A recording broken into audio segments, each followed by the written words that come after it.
Good evening students.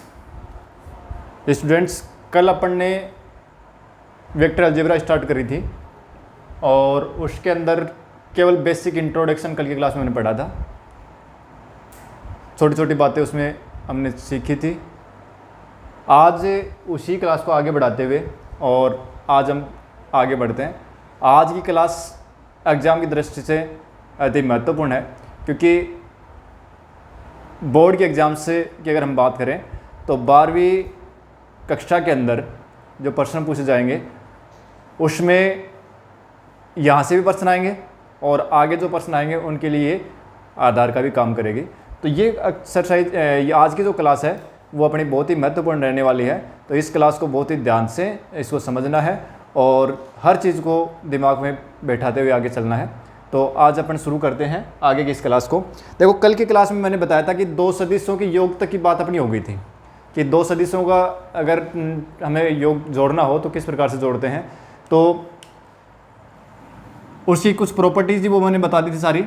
अब देखो, मैं उसी बात को आगे कर रहा हूँ कि एडिशन ऑफ टू वेक्टर्स, यानी दो सदिशों का योग अगर हम करें तो जैसे मान लीजिए कि ए कोई वेक्टर दे दिया अपने को 2i cap plus 3j cap plus 4k cap, और दूसरा वेक्टर बी दे दिया 7i cap plus 9j cap और प्लस 8k कैप, और अपने को कह दिया कि a प्लस बी फाइंड करो।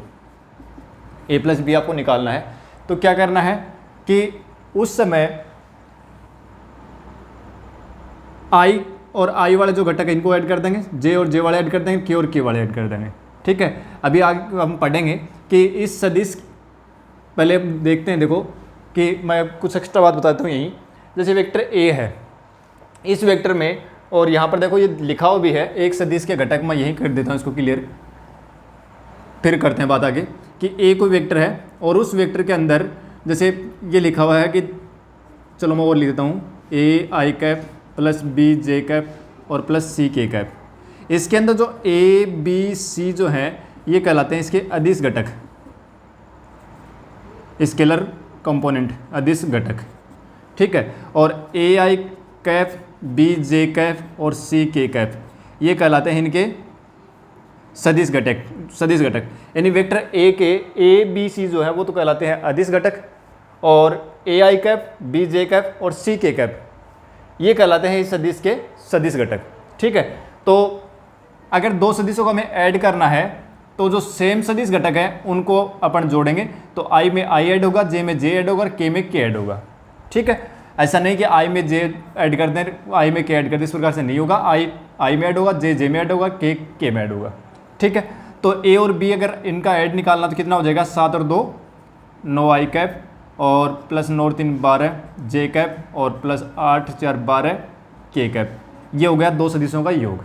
ठीक है, अब यहीं पर एक बात को निपटा लेते हैं अपने साथ ही कि दो सदिशों का अगर सब्ट्रैक्शन करना हो, यानी अगर हम घटाना हो दो सदिशों का, अगर हमें व्यवकलन करना हो, एक सदिश में से दूसरा सदिश अगर माइनस करना है तो कैसे करेंगे। जैसे ये दो a सदिश है, ये b सदिश है, तो जैसे ऐड किया है उसी प्रकार सब्ट्रैक्ट होगा कि जो सदिश घटक है, सेम सदिश घटक आपस में घटेंगे तो i वाले पद में से i वाला पद घटेगा, j में से j घटेगा और k में से k घटेगा। तो 2i में से 7i माइनस करेंगे तो माइनस के 5 है i कैप, और 3 में से 9 माइनस करेंगे तो माइनस के 6 j कैप, और 4 में से 8 माइनस करेंगे तो माइनस के 4 k कैप। तो ये हो गया दो सदिशों का घटाना और ये दो सदिशों का योग, यानी एडिशन ऑफ टू वेक्टर्स और सब्ट्रैक्शन ऑफ टू वेक्टर्स। तो इस प्रकार से दो सदिशों को हम जोड़ सकते हैं, दो सदिशों को हम घटा सकते हैं। सदिश दो से ज़्यादा भी हो सकते हैं, अगर 3 सदिशों को जोड़ना हो तो भी इसी प्रकार से जोड़ेंगे, 4 सदिशों को जोड़ना हो तो भी इसी प्रकार से जोड़ेंगे। ठीक है, तो ये था सदिशों का योग। अब सदिशों के घटक की बात हो गई। अब बात करते हैं अपने कि एक सदिश है उसका, एक सदिश का किसी अदिश राशि से गुणा करें तो कैसे करें। जैसे मान लीजिए कि कोई वेक्टर दे दिया अपने को a और वो है A I cap plus B J cap plus C K cap, और इसको किसी अदिश राशि, जैसे मान लेता हूँ मैं लेमडा है, उस अदिश राशि से इसको मल्टीप्लाई करना है। तो ए आई कैप वेक्टर a को अगर लेमडा से मल्टीप्लाई करना है तो ये लेमडा जो यानी अदिश राशि है ये प्रत्येक अदिश घटक के साथ मल्टीप्लाई हो जाएगी, यानी ए बी सी के साथ इसको मल्टीप्लाई कर देना है। तो a lambda I cap plus B lambda J cap और plus C lambda K cap. ठीक है। तो इस प्रकार से किसी भी अदिश राशि को हम सदिश राशि से गुणा कर सकते हैं, किसी एक अदिश को किसी दूसरी सदिश राशि से हम गुणा कर सकते हैं, वो इस प्रकार से करेंगे। ठीक है, फिर देखो ये तो था छोटी छोटी बातें। अब सबसे महत्वपूर्ण बात आती है यहाँ पर, दो बिंदुओं को मिलाने वाला सदिश। देखो अगर हमें कह दें कि कोई पॉइंट ए पी है, उसके कोऑर्डिनेट मान लेते हैं कि x1 y1 और z1, x1 y1 और z1, कोई पॉइंट P है, उसके कोऑर्डिनेट हमने x1 y1 z1 ले लिए, और कोई दूसरा पॉइंट ले लिया हमने Q, जिसके कोऑर्डिनेट ले लिए x2 y2 और z2, और इन दोनों को अपन ने मिला दिया। तो ये जो इन दोनों को जॉइनिंग जो लाइन सेगमेंट होगा, इसके कोरस्पॉन्डिंग जो वेक्टर बनेगा, यानी इन दोनों पॉइंट्स को अगर हम जोड़ दें तो जो एक सदिश बनता है, जैसे P से A की Q की तरफ चलते हैं, तो अगर ये डायरेक्शन ये दे दें तो हमें PQ सदिश मिलेगा, और इस PQ सदिश को हमें फाइंड आउट करना है। तो किस प्रकार से करेंगे? तो देखो इसका तरीका तो ये होता है कि जो दूसरा जो पॉइंट है उसके स्थिति सदिश में से, और जो पहले वाला पॉइंट है उसका स्थिति सदिश को माइनस करना है। ठीक है, लेकिन मैं सीधा शॉर्ट बताता हूँ, अपने को इसी प्रकार से ध्यान में रखना है कि दूसरे वाले पॉइंट में से और पहले वाले पॉइंट के कोऑर्डिनेट घटा देने हैं, और इनके आगे आई जे और के जो अदिश सदिश घटे थे वो इनके आगे लगा देने हैं। अपने पास जो अक्षों के अनुदिश जो हमने सदिश लिए थे आई जे के, वो इनके आगे लगा देने हैं। देखो पी क्यू सदिश लिखेंगे तो क्या करेंगे, बाद में कौन सा क्यू, तो क्यू में से पहले वाला माइनस करना है, यानी बाद वाले में से पहले वाला माइनस करना है।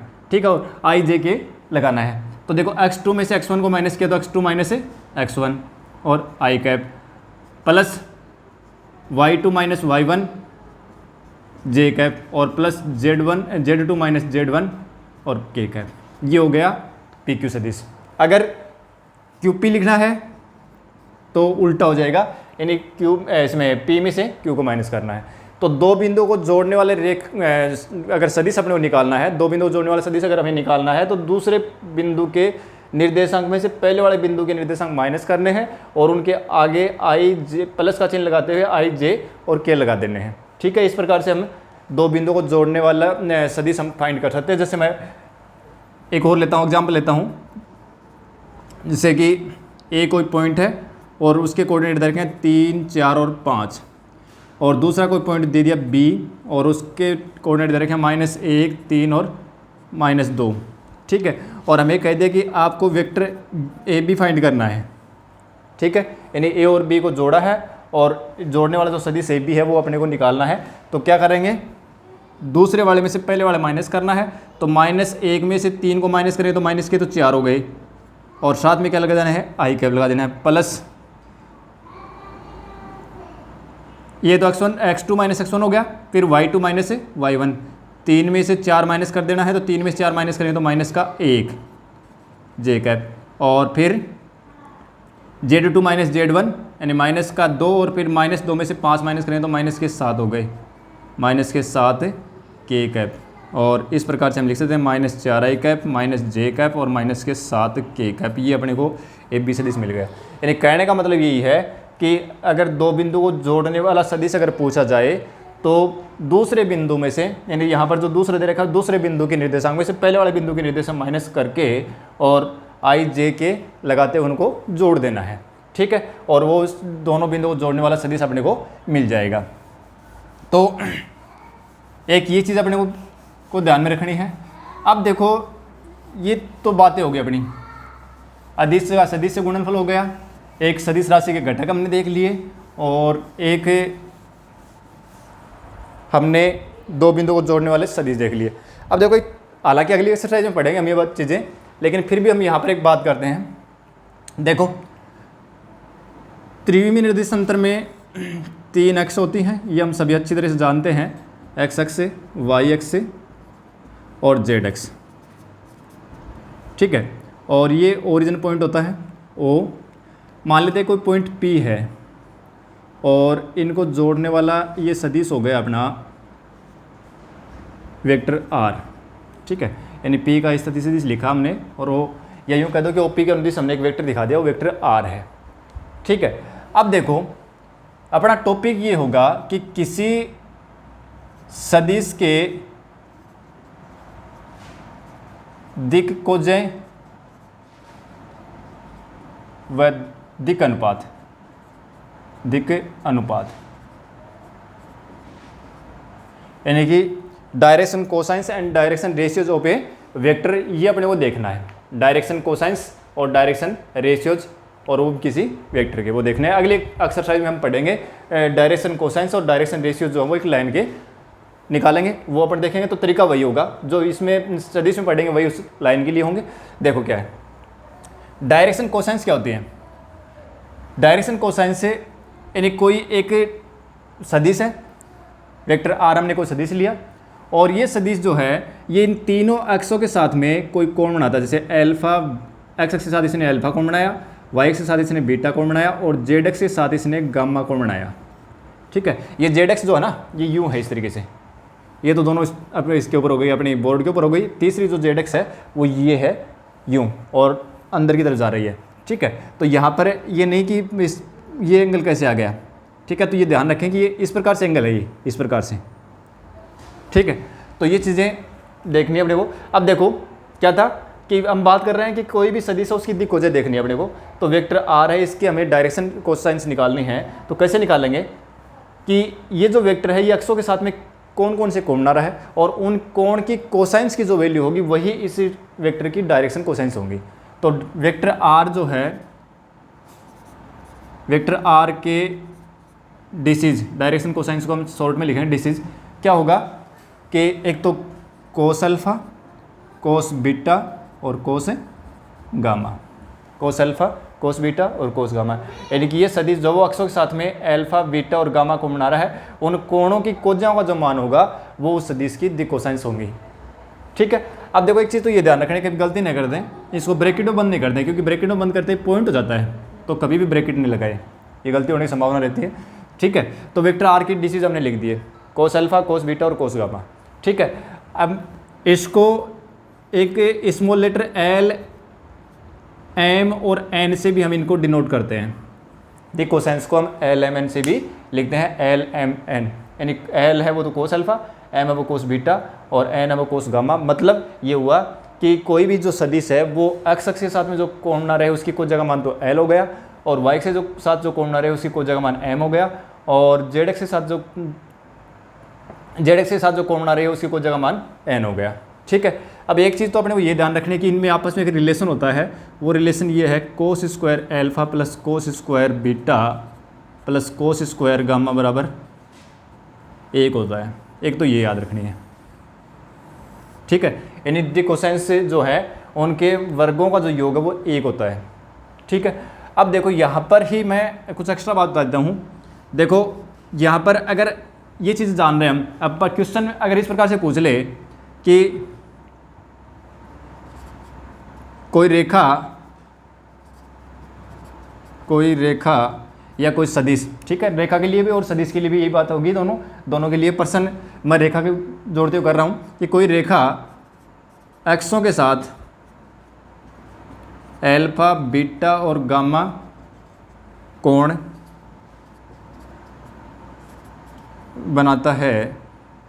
बनाती है तो sine square alpha plus sine square beta plus sine square gamma, इसकी वैल्यू बताओ क्या होगी।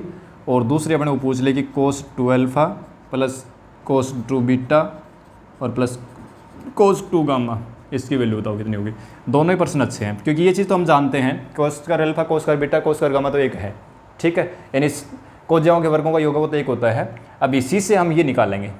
ठीक है, तो ये इजीली निकल जाएंगे, किसी प्रकार की कोई दिक्कत नहीं आएगी, क्योंकि ट्रिग्नोमेट्री का यहाँ पर अपने को यूज़ करना है। तो ट्रिग्नोमेट्री हमने क्या पढ़ा है, ट्रिग्नोमेट्री में खूब अच्छे से पढ़ के आए हम कि साइन स्क्वायर एक्स प्लस से कोस स्क्वायर एक्स से बराबर 1 होता है। तो यहाँ पर साइन स्क्वायर एक्स की जगह पर अपन क्या कर सकते हैं, साइन स्क्वायर एक्स की जगह पर हम कर सकते हैं 1 माइनस कोस स्क्वायर एक्स। ठीक है, तो हमें इसकी वैल्यू निकालनी है। तो sine square alpha plus sine square beta plus sine square gamma, इसकी वैल्यू निकालनी है। तो साइन स्क्वायर अल्फा हम क्या लिख देंगे 1 माइनस कोस स्क्वायर अल्फा, और प्लस साइन स्क्वायर बीटा क्या लिख देंगे 1 माइनस कोस स्क्वायर बीटा और plus 1 minus cos square gamma. ठीक है, ये हमने लिख दिया। अब देखो आगे इसको सोल्व करते हैं तो क्या आएगा, 1 2 और 3, ये तो तीनों का योग हो गया। 3 माइनस कॉमन ले लें, ये माइनस का है, ये माइनस का है, ये माइनस का, तीनों माइनस कॉमन लिया तो ये cos square alpha plus cos square beta plus cos square gamma, और ये अपन जानते हैं ये 1 होता है, तो 3 माइनस 1 बराबर कितना हो गया, 2 हो गया। तो cos square alpha plus cos square beta plus cos square gamma तो 1 होता है, और sine square alpha plus sine square beta plus sine square gamma 2 होता है। ठीक है, तो हो सकता है अगर अपने को अगर 1 नंबर का छोटा क्वेश्चन पूछ ले तो वो इस तरीके से अपने को करना है। अब देखो अगर ये निकालना हो तो ये कैसे निकालेंगे। अगर आपसे यही क्वेश्चन में इसी में दे रखा था और इसमें पूछ लिया कि भाई कोस 2 अल्फा कोस 2 बीटा और कोस 2 गामा, इसकी वैल्यू आपको फाइंड आउट करनी है, तो कैसे करेंगे। तो देखो इसके लिए हम क्या करेंगे, तरीका वही है।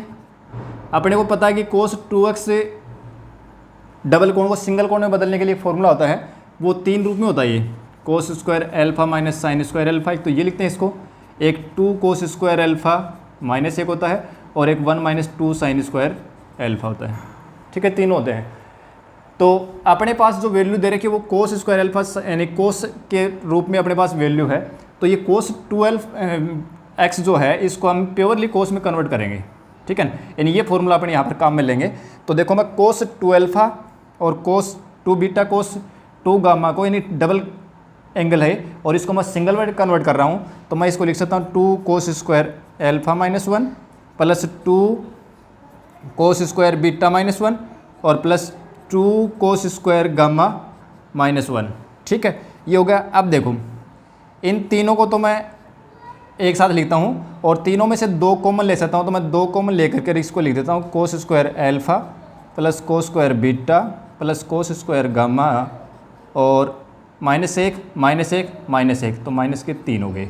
ठीक है, ये भी माइनस का 1 है, माइनस का 1 ये रहा, एक माइनस का 1 ये रहा, तो माइनस के 3 हो गए। और इसको हम क्या लिखेंगे, cos square alpha cos square beta cos square gamma 1 हो गया। 1 को 2 से गुणा किया तो 2 एकम 2 और माइनस का 3, तो ये कितना आ गया, माइनस 1 आ गया। तो कोस 2 अल्फा कोस 2 बीटा कोस 2 गामा को अपन क्या लिखेंगे, माइनस 1 होगा। ठीक है, तो ये दोनों ही पर्सन जो है वो महत्वपूर्ण है, क्योंकि ये चीज़ें तो अपने याद रहती हैं, तो ये नहीं पूछता, सीधा ये पूछता है इस प्रकार से, या तो ये पूछेगा या ये पूछेगा। तो इसका तो आ गया sine square alpha sine square beta sine square gamma का मान तो हो गया 2 हो गया, और कोस 2 alpha plus cos 2 beta plus cos 2 gamma का मान हो गया माइनस 1। लेकिन कब है ये मान, जब एल्फा बीटा और गामा जो वो किसी सदिश या किसी रेखा के दिक् को जाए अपने को एल्फा बीटा गामा जो है वो किसी सदिश द्वारा 107 बनाए गए कोण दे रखे हों, तो उस स्थिति में हम इनको ये लिख सकते हैं। ठीक है, अब दिक् हो जाओगी, तो दिक् हो जाएगा मतलब क्या हुआ कि कोई भी रेखा या कोई सदिश एक्सों के साथ में जो कोण बनाती है उस कोण की कोज्या का जो मान होगा वो इस सदिश की दिक् कोसाइंस कहलाएंगे, यानी दिक् कोजाएं कहलाएंगी। ठीक है, अब है दिक् अनुपात। दिक् अनुपात क्या होगा कि जो दिक् कोजाएं हैं, ये जो आपका दिक् कोजाएं अपने एल एम और एन जो लिखे दिक् कोजाएं, इन्हीं का समानुपातिक जो मान होता है वो दिक् अनुपात कहलाता है। ठीक है, जैसे मान लो किसी भी मैं एक राशि से इनको मल्टीप्लाई कर दूं, जैसे आर से कर दूं, तो एल आर एम आर और एन आर। ठीक है, तो ये कहलाएगा दिक् अनुपात और ये कहलाएगा दिक् कोजाएं, क्योंकि इनके लिए तो क्या है कि L square plus M square plus N square equal to 1 होगा। यानी कि अगर आपको ये कहे कि एल एम एन दिक् कोजाएं हैं तब तो इनके वर्गों का योग 1 होगा, लेकिन अगर एल एम एन दिक् अनुपात दे दे तो उस समय एल इनके वर्गों का योग 1 नहीं होगा। ठीक है, तो फिर अपने को क्या करना होगा, इनको दिक् अनुपात में दिक् अनुपात से दिक् कोजाएं में चेंज करना होगा। तो देखो दिक् कोजाओं का समानुपातिक मान दिक् अनुपात होता है, ये मैंने बताया आपको। तो ये दिक् अनुपात, ये दिक् कोजाएं थी, ये दिक् अनुपात हो गया, और इन्हीं को मैं लिख दूं कि इसको स्मॉल ए से लिख दूं, इसको स्मॉल बी से लिख दूं और इसको स्मॉल सी से लिख दूं। ठीक है, तो ये ए बी सी जो है वो क्या कहलाएंगे, दिक् अनुपात कहलाएंगे। ठीक है, अब दिक् अनुपात और दिक् कोजाओं में क्या संबंध होता है, एक ये चीज़ अपने को ध्यान रखनी है कि दोनों में रिलेशन क्या होता है। ठीक है, तो दिक् कोजाएं अगर अपने को एल का मान निकालना है, एल का मान निकालना है तो ए के अंदर क्या होगा, इन तीनों के वर्गों को योग का भाग देंगे, A square plus B square plus C square, ये तो गया एल का मान। इसी प्रकार से अगर एम का मान पूछा जाए तो बी बटे root of A square plus B square plus C square, और एन का मान पूछे तो सी बटे root of A square plus B square plus C square. ठीक है, तो ये एल एम एन दिक्कोजय हैं, ए बी सी दिक् अनुपात है, और दिक् अनुपात और दिक्कोजाओं में अगर संबंध निकालें तो दिक् अनुपातों से दिक्कोजय हम लिख सकते हैं, दिक्कोजाओं से दिक् अनुपात से दिक्कोजय लिखेंगे तो क्या करेंगे, दिक् अनुपात को दिक्कोजय अगर बनानी है तो एल का जो मान होगा वो क्या होगा कि पहला जो दिक् अनुपात में 3 राशियाँ हैं, पहली राशि के अंदर तीनों के वर्गों के योग का भाग, वर्गमूल का भाग दे देंगे, फिर दूसरी वो पहला अपने पास से दिक्कोजय मिल जाएगी, फिर दूसरी मिल जाएगी और इस प्रकार से तीसरी मिल जाएगी। ठीक है, तो ये दिक्कोजय और दिक् अनुपात हो गए। हालांकि हम इस जो है कंसेप्ट को दोबारा अगली एक्सरसाइज में फिर पढ़ेंगे, वहाँ पर इनकी वैल्यू बहुत ज़्यादा होगी, अभी यहाँ पर कुछ ज़्यादा महत्वपूर्ण है नहीं है, फिर वहाँ पर अपन दोबारा चर्चा करें। अब देखो यहाँ पर ये महत्वपूर्ण कहाँ है वो देखते हैं। देखो एक तो दो सदिश जब भी समानांतर आएंगे, जैसे मान लीजिए कि ए कोई वेक्टर है a1 i cap plus b1 j cap plus c1 k cap, और दूसरा कोई वेक्टर दे दिया a2 i cap plus b2 j cap plus c2 k cap. ठीक है, तो अगर a और b पैरेलल हैं, यानी दो सदिश a और b समानांतर हैं, तो समानांतर होंगे तो उस समय क्या होगा कि ये जो a1 b1 c1 जो है, जब तक अपने को नहीं दिया हो कुछ, तब तक कोई भी सदिश हो, उस सदिश के अंदर उसके जो अदिश घटक होंगे वो उसके दिक् अनुपात ही होंगे। ठीक है ना, जब तक अपने पास से दिक्कोजयों का मान नहीं दे रखा हो, या फिर एक चीज़ और है, दूसरी कंडीशन, वो क्या है कि ये हो गई इसके दिक् अनुपात, यानी कोई सदिश है, उस सदिश के अदिश घटक जो होंगे वो हो गए दिक् अनुपात। कोई भी सदिश हो, उस सदिश के जो अदिश घटक होंगे वो दिक् अनुपात होंगे। ठीक है, तो दो सदिश अगर समानांतर हैं तो उनके दिक् अनुपात जो वो समानुपाती होंगे, अर्थात a1 अपॉन a2 बराबर b1 अपॉन b2 बराबर c1 अपॉन c2। ठीक है, अगर जैसे मान लो मैं अगर आपसे ये कहूँ, एक एग्जाम्पल देता हूँ मैं, i cap plus 2j cap plus 3k cap, और दूसरा मैंने लिख दिया vector b minus 2i cap minus 4j cap और माइनस 6k कैप, ये लिख दिया। और मैं कह रहा हूँ कि क्या a और b पैरेलल है? बिल्कुल है। क्यों? क्योंकि देखो इसका और इसका अनुपात निकालो, 1 और -2, तो माइनस में 1 अनुपात 2 हो गया, यानी -1/2 हो गया, ये भी -1/2, ये भी -1/2, अर्थात a1 upon a2 b1 upon b2 c1 upon c2 बराबर आ रहे हैं। इसका मतलब a और b जो है वो दोनों क्या है, पैरेलल हैं। तो मतलब कहने का मतलब ये हुआ कि दो सदिश अगर समानांतर है तो उनके दिक् अनुपात वो समानुपाती होंगे। ठीक है, तो ये चीज़ अपने को ध्यान में रखनी है कि दो सदिश अगर बात करें कि कहीं पूछ ले कि इन दोनों सदिशों के बीच में कोण क्या होगा, तो अब अगर अपने को पता है कि दोनों सदिश समानांतर हैं तो इनके बीच में कोण क्या होगा, 0 होगा। ठीक है, एक चीज़ और ध्यान रखनी है कि अगर दो सदिश, यहाँ तो देखो इसमें अगर जैसे मान लो कि वेक्टर a बराबर और i cap minus 2 plus 2j cap और माइनस प्लस 3k कैप ये दे दिया, और वेक्टर b दे दिया अपने को -i cap plus -2j cap और -3k कैप ये दे दिया, और कहे कि इसमें कोण बताओ क्या होगा। तो यहाँ पर देखो क्या हुआ कि दोनों सदिश जो है वो दोनों समानुपाती हैं, क्योंकि इसका अनुपात -1 है, समानुपाती हैं। लेकिन अगर ध्यान से देखें तो ये सदिश b जो है उसको हम क्या लिख सकते हैं, -a लिख सकते हैं। और कल हमने पढ़ी थी कि सदिश a क्या हो गया, b का नेगेटिव हो गया, सॉरी b क्या हो गया, a का नेगेटिव हो गया। तो मतलब ये हुआ कि a और b दोनों सदिश परिमाण में तो समान है, लेकिन इनकी दिशा क्या हो गई, उल्टी हो गई। इसका मतलब ये हो गया कि एक सदिश तो इस साइड है तो दूसरा इसी के अपोजिट हो गया। ठीक है, तो उस स्थिति में अगर यहाँ पर a और b के बीच में कोण पूछ ले तो उस समय कोण कितना होगा, उस समय कोण इनके बीच में कितना हो गया, 180 डिग्री हो गया। ठीक है, तो ये कोणों की बात भी हम आगे अपनी एक्सरसाइज जो आगे बढ़ेगी उसमें सारी चीज़ें अपने पास आएंगी, सारी चीज़ें हम इनको उसमें सीखेंगे। ठीक है, अब देखो आगे बढ़ते हैं और अब चलते हैं अपने एक्सरसाइज में, जो एक्सरसाइज 10.2 है उसमें चलते हैं और उसमें कुछ क्वेश्चन हैं उनको सोल्व करते हैं। देखो अभी बहुत कुछ है इसमें। फर्स्ट क्वेश्चन है इसमें, 3 प्रकार के सदिश दे रखे हैं। ठीक है, और प्रश्न में ये कह रहा है कि आपको इन सदिशों के परिमाण निकालने हैं। ठीक है, तो कोई भी सदिश दे रखा है, जैसे मान लो कि मैं लिखूं वेक्टर ए लिख रखा है, जैसे i cap plus 2j cap और प्लस 3k कैप। अगर ये कहे और कहे कि इसका परिमाण निकालो, यानी इसका मैग्नीट्यूड निकालना है। तो वेक्टर ए का मैग्नीट्यूड निकालेंगे तो क्या करेंगे, वो क्या होगा, अब यहाँ पर ध्यान से देख लें मैग्नीट्यूड कैसे निकल रहा है। ठीक है, ये पहली बार बता रहा हूँ मैं आपको। हालांकि इकाई सदिश की बात हमने की थी, इकाई सदिश में हमने ये लिखा था कि ए कैप बराबर क्या होगा, सदिश में सदिश के परिमाण का भाग दे देंगे, लेकिन हमने परिमाण नहीं निकालना सीखा था। अब परिमाण सीख रहे हैं। देखो क्या होता है, मैग्नीट्यूड कैसे निकालते हैं, जो अदिश घटक है उनके वर्गों का योग करूँ।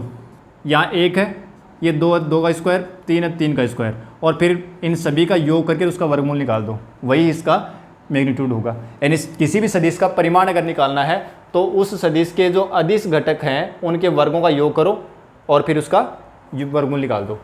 कितना आएगा, √1 + 4 + 9, 9 और 4 13 1 14, √14।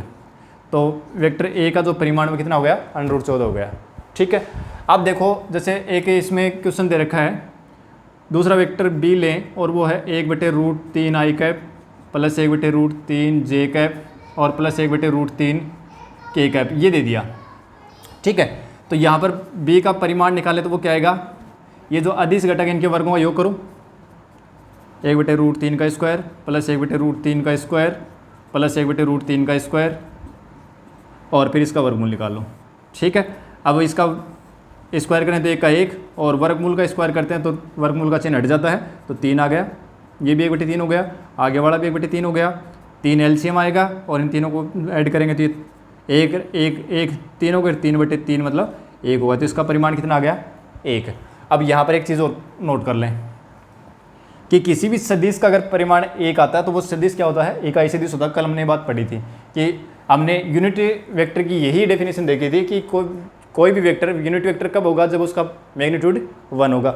ठीक है, तो यहाँ पर देखो b है, ये क्या हो गया, इसका मैग्नीट्यूड हम निकाला वो 1 आ गया, तो ये क्या हो गया, ये यूनिट वेक्टर है, यूनिट वेक्टर है। ठीक है, अब यूनिट वेक्टर हो गया तो और क्या चीज़ ध्यान रखनी है, यूनिट वेक्टर के अंदर है और जो ये अदिश घटक होते हैं ना, ये दिक्कोजय होती हैं। अगर कोई मान लीजिए अगर आपको यही दे दिया और इसमें कहे कि दिक्कोजय बताओ क्या होंगी इसकी, तो देखो हम पहले दिक् अनुपात देखेंगे फिर इस प्रकार से करते ले आएंगे तो आंसर चीज़ तो वही आनी है। ठीक है, दिक्कोजय तो वही आनी है, लेकिन अरे जब इसका परिमाण 1 है तो सीधी ही क्या होंगी, ये सीधी दिक्कोजय होंगी। यानी किसी भी सदिश, इकाई सदिश अगर है और इकाई सदिश के जो अदिश घटक हैं वो उस सदिश के दिक्कोजय होती है। ठीक है, तो सीधी दिक्कोजय अगर पूछे तो सीधी कोई एक सदिश है और उस सदिश अगर वो इकाई सदिश बन रहा है तो सीधी उसकी दिक्कोजय होंगी। अन्यथा अगर जैसे मान लो कि कोई वेक्टर दे दिया अपने पास, वेक्टर जैसे ये दे दिया और इस वेक्टर में कहे कि इसके आपके दिक्कोजय क्या होंगी, तो यहाँ पर देखो एक इनका जो हमने अदिश घटकों वर्गों का योग का वर्गमूल हमने निकाला और वो √14 है, इसका मतलब 1 नहीं आया ना, ये डज नॉट इक्वल टू 1, इसका मतलब ये 1 2 3 जो वो इसकी दिक्कोजय नहीं है। ठीक है ना, ये क्या है, इसके दिक् अनुपात हैं। ठीक है, फिर दिक् अनुपात से दिक्कोजय आपने निकालने बताई, मैंने तरीका बताया था कि ए में और इन तीनों के वर्गों के योग के वर्गमूल का भाग देंगे, बी में तीनों के वर्गों के योग के वर्गमूल का भाग देंगे, सी में, और इस प्रकार से हमें LMN मिल जाएंगी। ठीक है, वो हम सीखेंगे, बहुत अधिक सीखेंगे, बहुत गहराई से चलेंगे तो वहाँ पर अपने सारी चीज़ें क्लियर हो जाएंगी। ठीक है, अब देखो और आगे नेक्स्ट क्वेश्चन जो है उसमें बता रहा है अपने को कि समान परिमाण वाले और सदिश लिखने हैं, कोई भी 2 सदिश लिख दो, क्या दिक्कत होगी, कोई लिख दो, परिमाण समान होना चाहिए। जैसे मान लो वेक्टर ए लिख दिया हमने 3 i cap + 4 j cap + 5 k cap. अब इनके लिए सीधा सा काम है कि इनके आपस में चेंज कर दो संख्या, या इनके बीच में चिन्ह चेंज कर दे लो, 3 i कैप और + 5 k कैप j कैप और + 4 k कैप, क्योंकि परिमाण क्या होगा, इनके वर्गों के योग का वर्गमूल। तो देखो अदिश घटक तो तीनों में एक ही जैसे ही तो हैं, तो इनका वर्गों का योग का वर्गमूल निकालें तो एक ही आएगा। तो ये सदिश बी और सदिश ए जो हैं वो समान परिमाण वाले 2 सदिश हो गए। इसी प्रकार समान दिशा वाले 2 विभिन्न सदिश लिखने हैं, तो समान दिशा वाले 2 विभिन्न सदिश, तो इसका मतलब 2 सदिश समानांतर होंगे, और समानांतर कब होते हैं, जब उनके जो अदिश घटक होते हैं वो समानुपाती होंगे। ठीक है, तो देखो ए हमने सदिश ए लिख दिया और दूसरा सदिश लिखे बी, तो वो क्या होगा, जैसे 6 i कैप लिख दूँ, 8 j कैप लिख दूँ और 10 k कैप लिख दूँ, तो ये दोनों सदिश क्या हो गए, यानी इनको 2 से गुणा कर दिया मैंने, इनके जो अदिश घटक उनको 2 से गुणा कर दिया, तो ये दोनों क्या होंगे, समानांतर सदिश होंगे। लेकिन एक ही दिशा है, अगर इसमें माइनस लगा दें तो फिर उनकी दिशा सदिश तो समानांतर होंगे, लेकिन उनकी दिशा क्या हो जाएगी, फिर उल्टी हो जाएगी। ठीक है, तो ये दोनों समानांतर भी हो गए और समदिश भी हो गए। अगर माइनस लगा देंगे ठीक है ना। -2 से अगर इसको गुणा कर दिया तो फिर क्या होगा, अपने पास मिलेगा दूसरा सदिश, और वो क्या होगा, इसके समानांतर तो मिल जाएगा लेकिन वो इसके अपोजिट होगा। तो अगर अपने को ये कहे कि समानांतर सदिश लिखो, कितने भी लिखवाए कोई दिक्कत नहीं है। जैसे ये कोई भी एक सदिश लिखो और फिर उसको 2 से गुणा कर दो, 3 से गुणा कर दो, 4 से गुणा कर दो, 5 से गुणा कर दो, सारे ही अपने को क्या मिलेंगे, समानांतर सदिश मिलेंगे। यानी 1/2 से गुणा करो, 1/5 से गुणा करो, किसी से भी गुणा करो, समान संख्या से अगर आप गुणा करते जाओगे तो आपको सारे समानांतर सदिश ही मिलेंगे। ठीक है, फिर उसके बाद में है कि कल हमने पढ़ा था 2 समान सदिश होने के बारे में। तो यहाँ पर क्वेश्चन में कह रहा है कि ए कोई वेक्टर है 2i cap minus 3j cap, और दूसरा वेक्टर बी है वो दे रखा है अपने को x i कैप और प्लस y j कैप, और क्वेश्चन में कह रहा है कि दोनों सदिश समान हैं, दोनों सदिश समान है। ठीक है, तो कल हमने तो इसकी परिभाषा समझी पढ़ी थी कि 2 सदिश समान सदिश कब होंगे, जब उनका परिमाण और दिशा समान हो तो समान सदिश होंगे। लेकिन यहाँ पर अपने को x और y की वैल्यू निकालनी है। ठीक है ना, यहाँ डेफिनेशन से कोई मतलब नहीं है, बस अपने को ये ध्यान रखना कि 2 सदिश, यहाँ पर इसकी परिभाषा थोड़ी सी चेंज हो जाएगी। अगर 2 सदिश समान है तो उनके अदिश घटक जो है ना वो समान होंगे। ठीक है, 2 सदिश अगर समान है तो उनके अदिश घटक समान होंगे। इसका मतलब कि इसका जो अदिश घटक है क्या है, देखो i के साथ गुणांक कौन है 2, और यहाँ गुणांक कौन है x, तो एक तो हो गया x बराबर 2। यहाँ कौन है j के साथ गुणा में -3, और यहाँ y j के साथ गुणा में कौन है y, तो y का मान हो गया -3 और x का मान हो गया 2। हो सकता है 1 नंबर का पूछ ले क्वेश्चन को छोटा सा कि 2 सदिश समान सदिश दे करके, लेकिन उस समय ये नहीं आएंगे इतने छोटे छोटे, उसमें कोई और मिलेगी इस चीज़। तो उस समय अगर 2 सदिश समान है तो उनके अदिश घटकों को बराबर कर दो और जो भी अननोन वैल्यू उसको आप फाइंड आउट कर लेंगे। उसके बाद में अगला क्वेश्चन जो है वो अपना है, एक सदिश का जो प्रारंभिक बिंदु दे रखा है, कोई सदिश है और उस सदिश का प्रारंभिक बिंदु दे रखा है अपने को, जैसे ए पॉइंट दे रखा है 2 और 1, और उसका जो अंतिम पॉइंट दे रखा है वो दे रखा है -5 और 7, और कह रहा है कि इनसे दोनों बिंदु से क्या बनाना है आपको, एक सदिश बनाना है, और फिर उस सदिश के सदिश और अदिश घटक लिखने हैं। तो देखो 2 बिंदु को जोड़ने वाला सदिश हमने पढ़ा था, क्या था कि वेक्टर ए बी अगर हम लिखें तो क्या बताया था आपको कि दूसरे में से पहला माइनस करो, दूसरा कौन है, ये है ना बी, यहाँ ध्यान रखना है, आगे वाला नहीं, यहाँ ध्यान रखना। अगर बी ए लिखेंगे तो फिर दूसरा ये हो जाएगा। ठीक है ना, यहाँ बी में से और पीछे वाले को माइनस करना है, तो -5 में से 2 को माइनस करेंगे तो -7 i कैप, और 7 में से 1 कम करेंगे तो 6 j कैप। ठीक है, और अब अपने को क्या कह रहा है कि इसके अदिश घटक बताओ, तो अदिश घटक क्या होंगे, यानी स्केलर कंपोनेंट क्या है, अदिश घटक वो हो गए -7 और 6, और सदिश घटक पूछे तो सदिश घटक हो गए इसके -7 i कैप और 6 j कैप। बस छोटे छोटे क्वेश्चन है, बिल्कुल नॉर्मल सी बातें हैं। आगे वाले क्वेश्चन में दे दिया कि 3 सदिश दे रखे हैं आपको, वेक्टर ए, वेक्टर बी और वेक्टर सी। ठीक है, 3 सदिश दे रखे हैं, तीनों का योग पूछा है, a + b + c, ये पूछा अपने को, कोई दिक्कत नहीं है। 3 सदिशों का 2 सदिशों का योग मैंने बताया था आपको कि 2 सदिशों का योग करना है तो उनके अदिश घटकों को जोड़ दो, 3 का करना है तो उन तीनों के अदिश घटकों को जोड़ दो, 4 करना है तो चारों के अदिश घटकों को जोड़ दो, यानी सदिशों का योग करना तो बड़ा आसान है। तो जैसे मान लीजिए कि 2i cap -j cap plus 3k cap, ये हो गया, दूसरा 2i कैप -k कैप हो गया, तीसरा j cap plus 7k cap हो गया, ये हो गया। अब इनका ऐड निकालना है। देखो i कैप, i वाले कौन कौन से पद, एक तो ये रहा, एक ये रहा, इसमें नहीं है, तो देखो दोनों ही पॉजिटिव हैं, इनका योग करना है, दोनों ही प्लस के हैं, तो ये तो कितने हो गए 4 i कैप हो गए। j का पद इसमें है और इसमें है, लेकिन ये माइनस का है, ये प्लस का है, तो जोड़ेंगे तो इनको दोनों का योगफल कितना हो जाएगा 0, तो 0 j कैप हो गया। इसमें देखो k कैप का एक तो ये रहा, एक ये रहा, एक ये रहा, ये पॉजिटिव है, ये नेगेटिव है, ये पॉजिटिव है, तो पॉजिटिव ऐड करो, 10 में से 1 माइनस करोगे तो कितने हो गए 9, तो 9 k कैप, 9 k कैप, बस हो गया आंसर। तो 3 सदिशों का योग करना था, वो हो गया। ठीक है, अब कह रहा है कि एक सदिश दे रखा है और उसके अनुदिश अपने को इकाई सदिश निकालना है। बस ये बढ़िया प्रश्न है और ये आज अपनी क्लास का अंतिम क्वेश्चन करेंगे अपन। i cap plus j cap plus 2k cap. ठीक है, और कह रहा है कि इसके अनुदिश इकाई सदिश निकालो। इकाई सदिश, यूनिट वेक्टर या मात्रक सदिश या एक सदिश में नाम मिल जाएगा। ठीक है, तो क्या बताया था मैंने, तरीका क्या बताया था कल कि इकाई सदिश पूछा इसका, यानी a का पूछा है, और निकालने का तरीका ये होगा कि सदिश a में और इसके परिमाण का भाग दे देंगे तो a का मिल जाएगा। तो देखो इसका परिमाण निकालते हैं पहले। तो परिमाण निकालने का तरीका क्या होगा, वर्गमूल लगाओ और वर्गमूल में तीनों के वर्गों के योग का योग लिख दो। तो इसका अदिश घटक होना है 1, 1 का स्क्वायर, इसका अदिश घटक होना है 1, 1 का स्क्वायर, और इसका अदिश घटक होना है 2, 2 का स्क्वायर। और ये कितने हो गए, 2 का स्क्वायर 4, 5 और 6। ठीक है, तो ए कैप कितना हो जाएगा, वेक्टर ए कैप बराबर हो गया आई कैप प्लस जे कैप प्लस 2 के कैप और बटे √6, √6। तो 1/√6 आई कैप प्लस जे कैप प्लस 2 के कैप, ये आंसर हो गया। अब इसी पर्सन में एक पर्सन और जोड़ देता हूँ मैं। अगर जैसे मान लो आपसे कहे कि ये सदिश ए है, ये दे दिया आपको, और कहे कि इसी सदिश के अनुदिश से और परिमाण 8 वाला सदिश ज्ञात करो, परिमाण 8 वाला सदिश ज्ञात करो।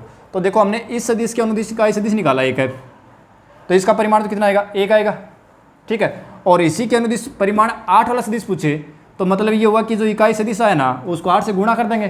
ठीक है, तो अगर आपसे ये कहे कि भाई सदिश एक कोई भी सदिश दे दिया, जैसे ए दे दिया, और कहे कि इसके अनुदिश 8 परिमाण का सदिश ज्ञात करो, तो इसके अनुदिश 8 परिमाण का सदिश क्या हो जाएगा, 8 ए कैप। बस सीधी सी बात ये है कि ए कैप निकाला और उसको 8 से गुणा कर दो, वो अपने पास से इसके वेक्टर ए के अनुदिश 8 परिमाण वाला सदिश हो जाएगा। तो आज हमने और अपनी क्लास में छोटी छोटी बातें जरूर पढ़ी हैं, लेकिन सारी महत्वपूर्ण बातें हैं, क्योंकि ये आगे वाली जो अक्षर जो अपनी अक्षर आगे बढ़ती जाएगी उसके सारे ये आधार स्तंभ हैं। और मैं समझता हूँ कि आज की क्लास से मैं जो भी कुछ बताया है वो आप निश्चित रूप से समझ गए होंगे, निश्चित रूप से सीखा होगा। अगली क्लास में फिर मिलते हैं। Thank you.